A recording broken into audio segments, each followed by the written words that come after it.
Hi అండి. ఈరోజు నేను పప్పు వండాను.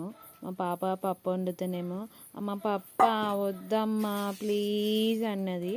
సో నేను ఏం చేయాలమ్మా అంటే, మమ్మీ పెరుగన్నం చేయమ్మా బాగుంటుంది, పెరుగన్నం చేయమ్మా ప్లీజ్ అమ్మా పెరుగన్నం చేయమ్మా అన్నది. సరే నాన్న పెరుగన్నం చేస్తా అన్నాను. మళ్ళీ తింటావా నీ చేత్తోని నువ్వు అంటే, సరే అమ్మా తింటా అమ్మా ప్లీజ్ తింటా, పెరుగన్నమే చేస్తే తింటా అంటే సరే అని ఈరోజు పెరుగన్నం చేశానండి పాపకి.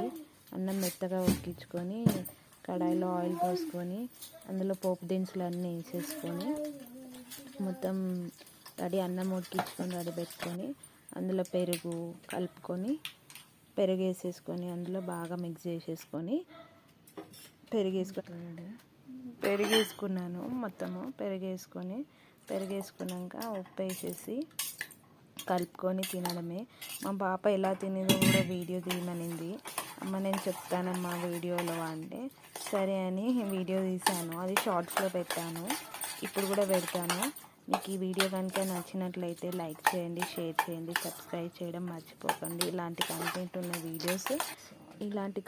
ఉన్న వీడియోస్ మళ్ళీ చేస్తాను. సో ప్లీజ్ సబ్స్క్రైబ్ చేయండి. వేసుకునేది రెడీ ఉంది కదా, అది బాగా వేసేసుకుంటే. సో ఎంతమందికి ఇలాంటి పెరుగన్నం ఇష్టం, ఏం లేకపోతే పెరుగన్నం తినడం ఇష్టమో కామెంట్ సెక్షన్లో చేయండి. మీ పిల్లలు కూడా ఇంతేనా, ఏమైనా నచ్చకపోతే ఆ రైస్ చేయండి ఈ రైస్ చేయండి అనేది కూడా ఉంటుంది. ఏం నచ్చకపోయినా, ఏదైనా కర్రీస్ నచ్చకపోయినా ఈ రైస్ చేయండి ఆ రైస్ చేయండి అంటారు. సో మా పాపకి రెడీ చేసిన, ఇప్పుడు తను తింటుందంట. తన వీడియో చూపిస్తాను. ఎట్లుందమ్మో పెరుగన్నం ఎట్లుంది?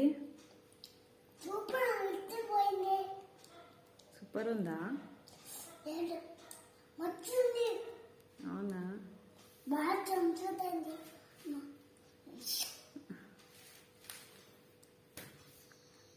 నచ్చిందా నీకు?